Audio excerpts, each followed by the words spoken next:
Welcome into a special pre-draft edition of Jags AM. Kainani Stevens here with John Oehser. Brian Sexton on location in Detroit, the site of this year's draft. We'll check in with him a little bit later on in the show. But, John, we're getting there. It's almost draft day tomorrow. Yeah, and I was thinking on the way over here today, 30 drafts for me, 30 drafts for the franchise, far more significantly. They've picked number one and early in the draft a lot. Unfortunately, never picked late. That's where you want to be picking in number 32. But this year, number 17, it's about as in the middle as you can get and about as in the middle as they've ever picked. So an interesting thing, I think, because they're so in the middle, trade up, trade back is possible. And we'll certainly get into all that. We shall. Let's start off with big things. Our first big thing today going to be pick your poison. Because they are at 17, there's a couple of different ways they could go with this. We've talked a lot about possibly going cornerback route, but if you see somebody falling, there's always that option to trade up. I still think that's definitely in play. And, John, we've talked about there's other positions that we really wouldn't be surprised if they went with that. Yeah, I've been so focused on corner since this thing started because I see a need and I see a sort of a sweet spot with need value at that spot. But there's people who think they may trade up for a receiver. I'd be surprised if that happens. It's possible. To me, and I'll get into this later in the show, if you take offensive or defensive line, as I've gotten older and crustier, I just believe that you can't go wrong if you're stout, if you can affect the quarterback, if you can protect, if you can run block. Very few teams that are really good there are bad. If you have to go line, fine, go line. Never a bad thing to have big, strong guys on your football team, that's for sure. Our second big thing today is going to be want versus need. Now, we heard some from the general manager who has not been known to share very much, but he did say that if he saw that they were at a point in the draft where it was want or a need versus best player available, you might hedge a little toward need.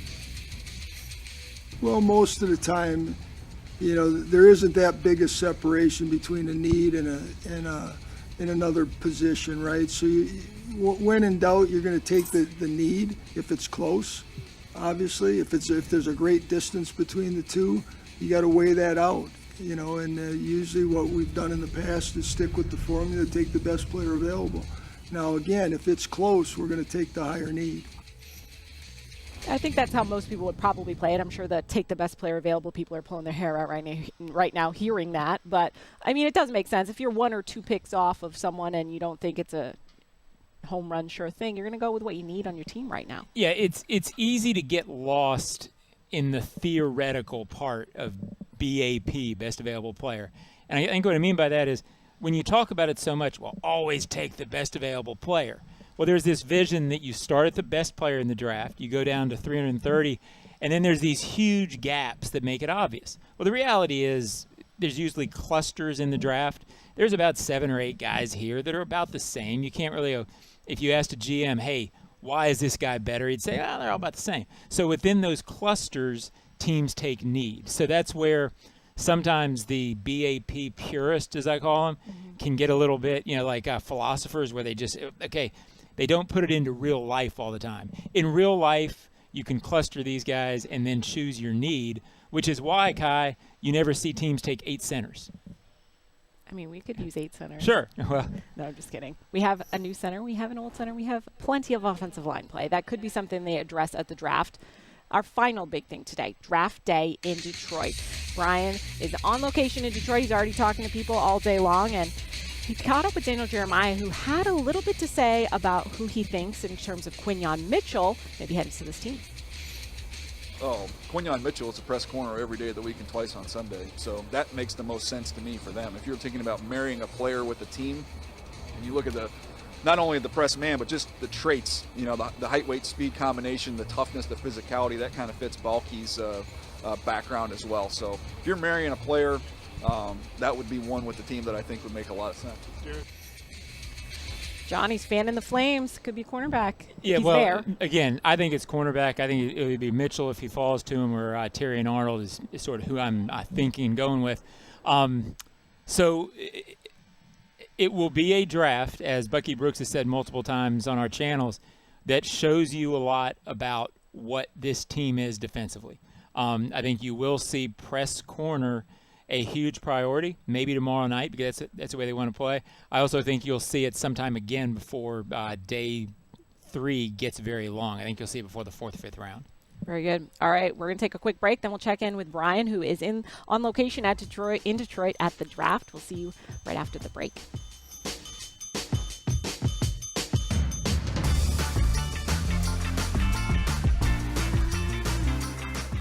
Don't make a bad call when it comes to servicing your home. Cooling off with a baby pool in the house to fix your air conditioning problem is a bad call. Trying to catch a wave in a flooded bathroom is a bad call. Using a burning electrical panel to make s'mores is a bad call. The next time something goes wrong, make a good call to Donovan. Whether you need air, electric, or plumbing service, Donovan is always a good call. It's why we've been trusted by our customers for almost 40 years and why you can trust us to deliver fast, reliable service to your home. Donovan, always a good call. Visit DonovanAC.com today. I'm John Davis, Secretary of the Florida Lottery, and I'm proud to lead an agency that is creating brighter futures for Florida students, families, and communities.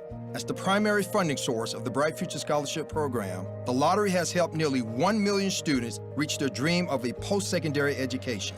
And we will continue to do our part to ensure that every student across this state is aware of these opportunities and has the resources needed to succeed. Because together, we can build a brighter future for all. This important message is for business owners. The hurricane season is here, and the storm drains at your commercial property must be draining. Duck Duck Rooter is here to help. Give them a call today at 904-862-6769 and schedule a thorough hydrojetting and cleaning of your property's storm drains. Duck Duck Rooter will bring their powerful VACCON truck and get the job done right. Duck Duck Rooter, your trusted storm drain maintenance experts. DuckDuckRooter.com, a proud partner of the Jacksonville Jaguars. Move the freight, move the freight. Magellan Transport voted the coolest office space in Jacksonville. You can apply online at MagellanLogistics.com. Alabama did a great job of preparing me for it. So it's been long, but it's almost like the season. Like the season is long, it's highs, it's lows, but at the same time, you got to stay focused on the end goal. And my goal is to get to whatever organization selects me. I'm going to go out there and give it my all and just make a difference. Alabama cornerback Terrion Arnold, that's someone we've been talking about, John, possibly headed to Jacksonville if he's still on the board at that point. Let's check in with Brian, who's on location right now, and Brian Sexton's in Detroit. He's our draft guy there. What's been going on so far, Brian?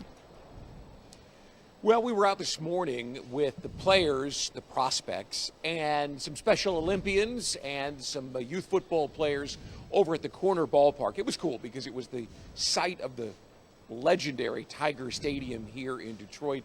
So we got to spend some time. I wouldn't say it's cold, right? I mean, the wind is blowing at 15 miles an hour. It's gray. It's, I guess, exactly what you'd expect from the upper Midwest in late April. It could be 70 and sunny. It's not. It's cold. So we were outside, got a chance to catch up with a couple of those guys and to get a feel for it. And just to kind of get the buzz, right? Talking to members of the media, national media guys. And John, everybody seems to have their eye on corner for the Jaguars. You know, there's a little thought to maybe moving towards a receiver, but not a lot. Not a lot of play for either offensive or defensive line either. To talk to the experts in the NFL Network guys that were around, like Charles Davis, who I got a chance to visit with, and Joel Klatt, and of course Daniel Jeremiah, they all have put cornerback on the Jaguars list. Here's what's interesting.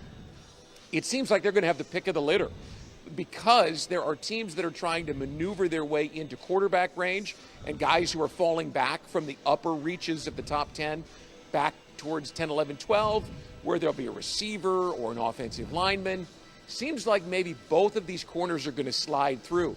Talking to a reporter from Philadelphia, not sure the Eagles are that willing to move up for a corner because they believe that Terrion Arnold or Quinion Mitchell are there, and if they're not, there's a lot of people that really like Nate Wiggins from Clemson. And you think, well, he's only 173 pounds, but he's got the speed that if he gets beat at the line of scrimmage in a press man situation, that they think he can turn and run and really make plays down the field. And, of course, people like Cooper DeJean. I like him a lot, too. They call him a chess piece, a guy that you can play inside, outside, either safety position. So there's 4 names that really stand out at the cornerback position. And the Jaguars seem to be in a position, if that's what they're going to take, to get the guy they like the most. Brian, you got to talk to some of these guys today. What were your impressions? I know you talked to 2 of the cornerback prospects. Yeah, well, you just played a bit of the interview with Terrion Arnold. Really a sharp kid from Tallahassee, played at John Paul II High School there, is a half-brother to Leon Washington. So he's got a little Jacksonville tie. Would love the idea of staying in the South, of coming back to Jacksonville. When you ask him what type of a corner is, can he play mirror, is he press? He'll do it all, but he wants to be a shutdown corner. Of course, most of these guys are going to say that. Confident kid, well-spoken, pretty good-sized kid, too. You see the height, weight. He's 5'11", 187 pounds, but seemed pretty sturdy. Quinyon Mitchell, really an impressive kid from Williston, Florida, about 20 miles south of Gainesville, has been playing up at Toledo. Doesn't matter where he goes. Really a confident kid who knew when he showed up in Mobile for the Senior Bowl that he was going to etch his name in stone as one of the top 2 cornerbacks in this draft, and is potentially a top 10 draft pick. Even though he played at Toledo in the Mid-American Conference, he knew his skill level was strong enough to be able to compete. He did that in Mobile. He's done that at all the workouts. Really a confident kid, well-spoken, nice kid. Both of these guys seem like they're ready to take that next step and not just play on Sundays, but to contribute immediately. Yeah, Kai, both of these guys feel like pedigree guys, meaning you never hear anything. When you're talking to people about the draft, you hear very few yeah buts. They're both guys who love football, want to be a lot better the second year than they are the first year. They're both workers. I would think, just based on pre-draft vibe, if they're both there, you probably go with Quinyon Mitchell because, as Daniel Jeremiah said, perfect fit for what they want to do. He's sort of been, you see him rated more as the number 1 corner than Terrion Arnold. Don't think you can go wrong with both. And, if they both slide there, it'll be an interesting decision. But if they're both there, as much as I like the idea of line, I'd be hard-pressed to say they go anywhere but corner. All right, we're all going to kind of. Yeah, and talking. Go on, Brian. Just going to say, talking to people around here today and around the National Football League, they think that Terrion Arnold gives them the positional flexibility to play inside or outside. They think Mitchell's primarily going to be an outside guy. And I know that we've heard that Darnell Savage is going to be that nickel and play inside. So that's not a guy, John, that they really need to target, the inside.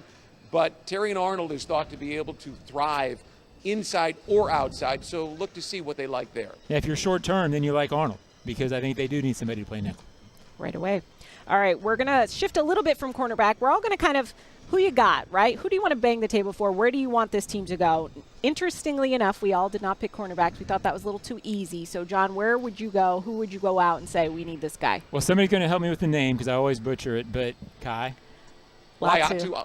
Go ahead. Latu. Thank you. I'm not so much banging the table for him specifically as I am the idea of line, meaning I get corner is a need. I think they're going to either go corner. I don't think you go receiver in round 1 because it's such a deep receiver draft.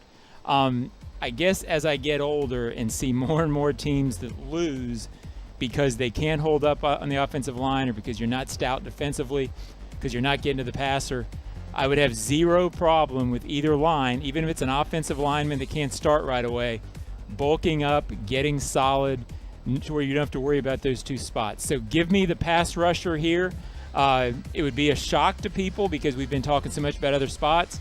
But if they step up and say, hey, we needed more pass rush, more pressure, if that's what Trent Baalke's saying at the podium Thursday, I wouldn't find that silly at all. Brian actually caught up with Latu a little bit earlier today, and he kind of talked about what he would bring to a team's rush game.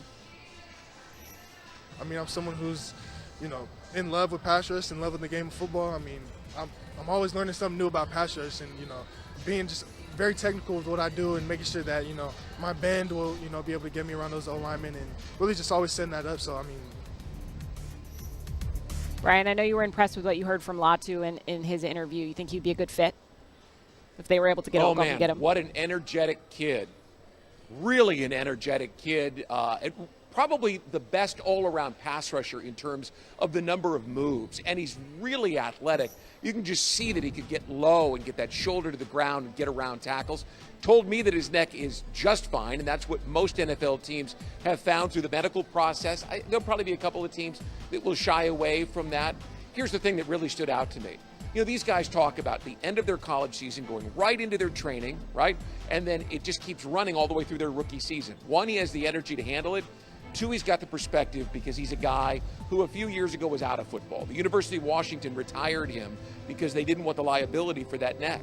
So then after COVID, he comes out, goes to UCLA, and is a tremendous pass rusher. He's a guy a lot of people would like to see, and you can never have enough pass rush.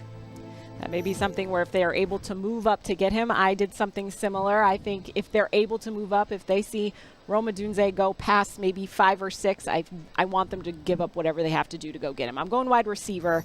I know a lot of people have been saying this. You know, they want to trade for T. Higgins. They want Brandon Ayuk. I would love to get someone in this draft. This is a deep draft. Obviously, there's the top 3. Those are the guys that are like the no-doubters, right? If you can have a chance at Odunze dropping down to anywhere where you can trade up and get him, you have to get him. And if that's not an option, I wouldn't be upset if they did A.D. Mitchell. I know he's falling down some boards for different reasons. I don't know why. I think that's an option. You just need a speed guy that can separate. That's what this team's been missing. A bigger, taller receiver that can do that. If that's someone they can round out this offense with and just go full bore and score 35 points on everybody, that's something I'd love to see. I don't know if that will happen. I don't know if they'll try to get a wide receiver a little bit later on because it is such a deep draft. But, Brian, do you feel like they might be able to make some moves?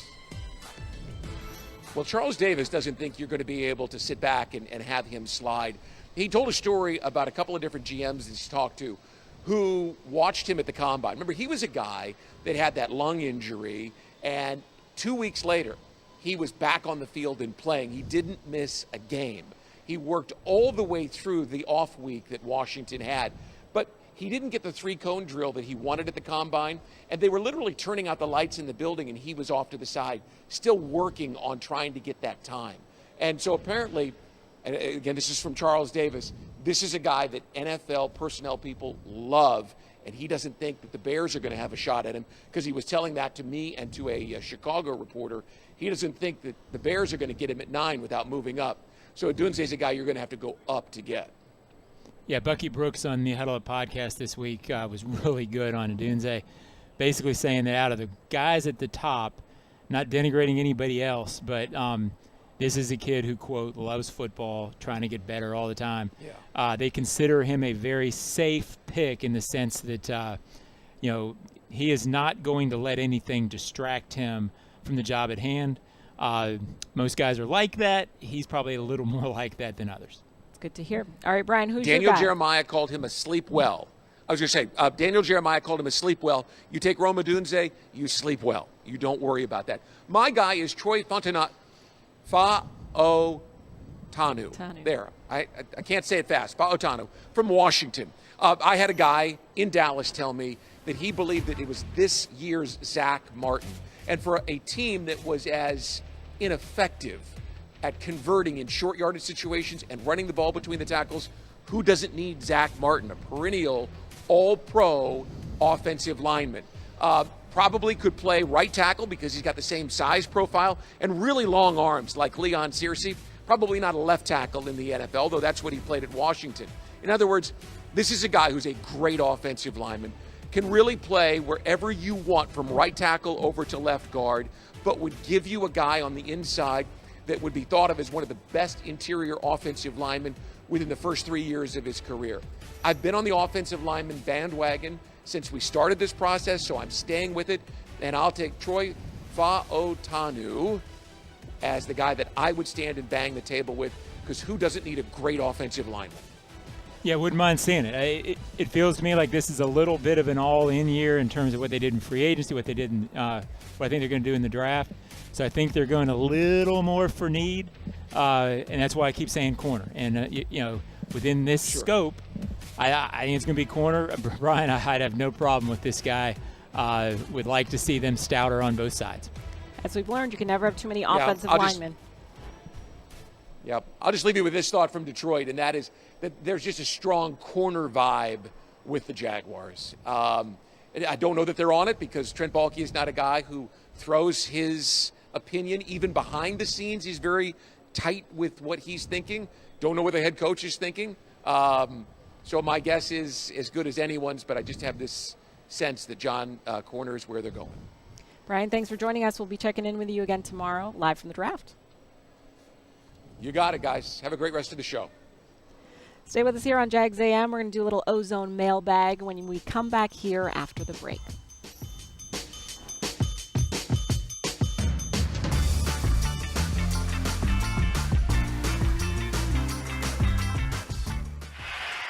It's a Magellan first down. Move the freight. Move the freight. Move the freight. Would you like to control your own income? Work at Magellan Transport. Voted the coolest office space in Duval. Bring your talents and let your career flourish.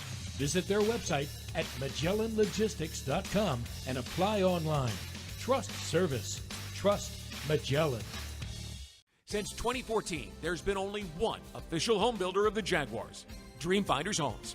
With quality-built homes and a speedy move-in process, we're in 20-plus communities in the best locations across Northeast Florida.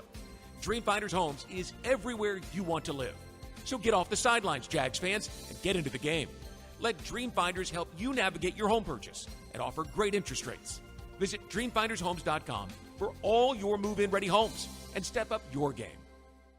With the first pick in the 2024 draft, the Jacksonville Jaguars select Duck Duck Rooter, the #1 plumbing, septic, and underground utility contractor in Florida. Congratulations, Duck Duck Rooter. So tell us, how does it feel to be picked #1? Duck Duck Rooter is a proud partner of the Jacksonville Jaguars. When you need help with any plumbing or septic issue, just give us a call and relax. We'll send one of our first-round draft picks to get the job done right. DuckDuckRooter.com. That's DuckDuckRooter.com. Jaguars fans, you can gear up at Fanatics.com with the latest Jags styles. Shop now and get today's special offer. Fanatics.com, officially licensed everything. This broadcast is Ozone friendly. Ozone. Welcome back to Jags AM. We're going to do an Ozone mailbag special edition from EverBank Stadium. We're getting ready for the draft party. John and I it's getting a little steamy. It's heating up here, but it's a beautiful day. We're not going to rub it in too much. Brian's freezing in Detroit, so this is better. It's better. Yeah, it's good to talk to Brian, wasn't it? It was. All right, let's do our mailbag here, John. Our first question is going to be Michael from Orange Park, Florida.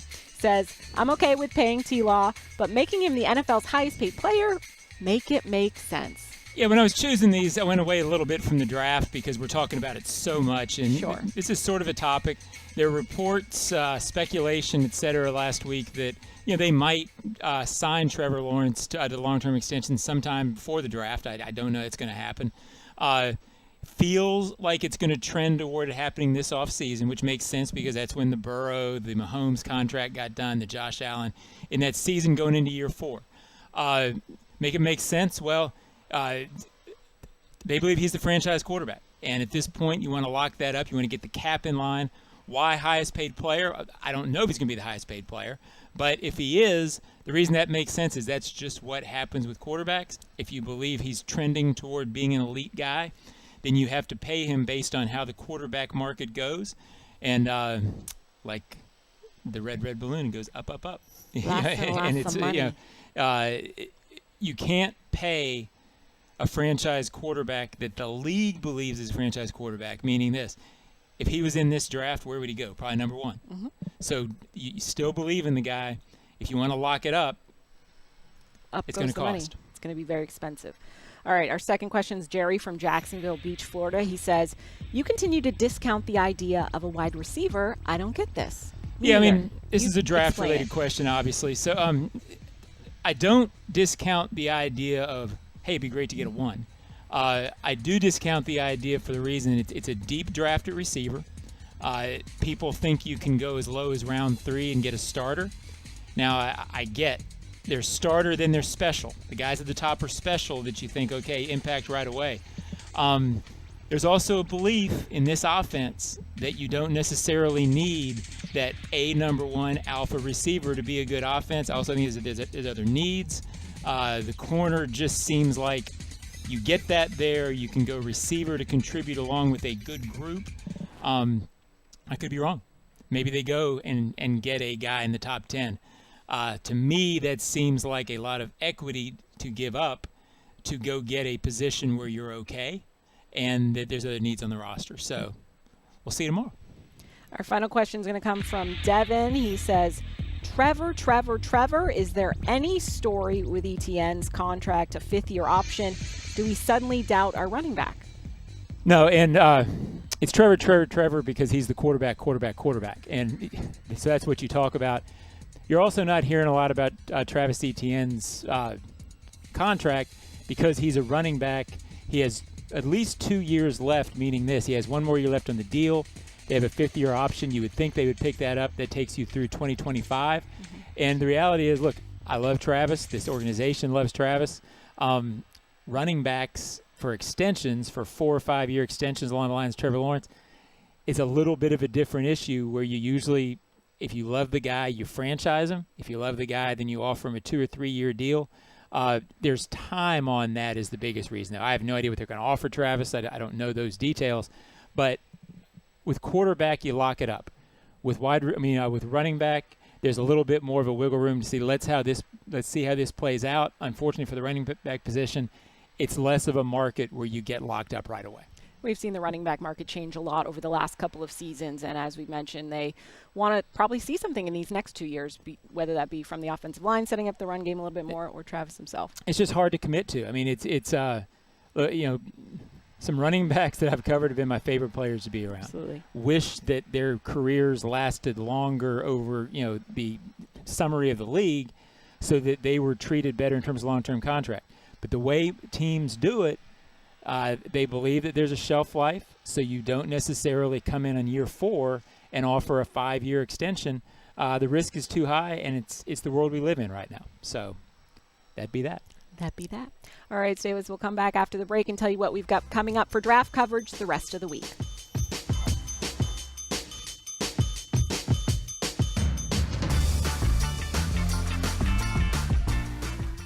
Don't make a bad call when it comes to servicing your home. Cooling off with a baby pool in the house to fix your air conditioning problem is a bad call. Trying to catch a wave in a flooded bathroom is a bad call. Using a burning electrical panel to make s'mores is a bad call. The next time something goes wrong, make a good call to Donovan. Whether you need air, electric, or plumbing service, Donovan is always a good call. It's why we've been trusted by our customers for almost 40 years and why you can trust us to deliver fast, reliable service to your home. Donovan, always a good call. Visit DonovanAC.com today. I'm John Davis, Secretary of the Florida Lottery, and I'm proud to lead an agency that is creating brighter futures for Florida students, families, and communities.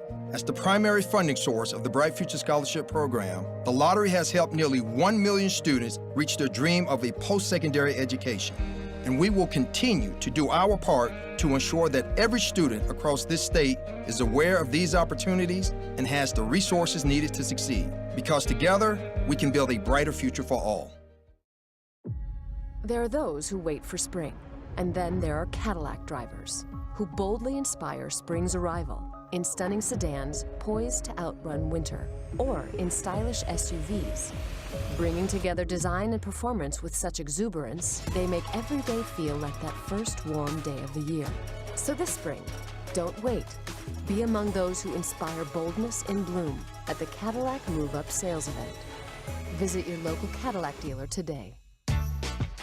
Whether you need air, electric, or plumbing service, Donovan is always a good call. We've been trusted by our customers for almost 40 years, so trust us to deliver fast, reliable service to your home.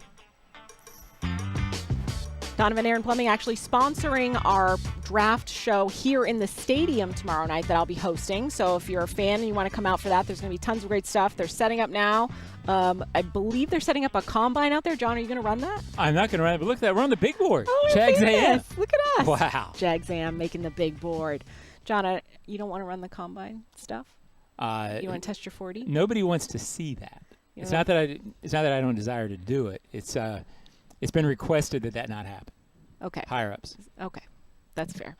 What will you be doing instead of that? Today? Or on tomorrow? Draft night. Oh, on draft night, I'll be writing. I'll be on the air with JP Shadrick, and breaking down the draft. Very good. I think we have a special happy hour edition. It'll be right set up here, and then a pre-show as well for the draft, and of course post-draft analysis all week long. Really, we'll be talking to all the new draft picks that we've got, and a press conference hopefully on Friday as well from our first round pick. So make sure you check out Jaguars.com all weekend long to have you covered on your draft coverage, and we will talk to you more tomorrow.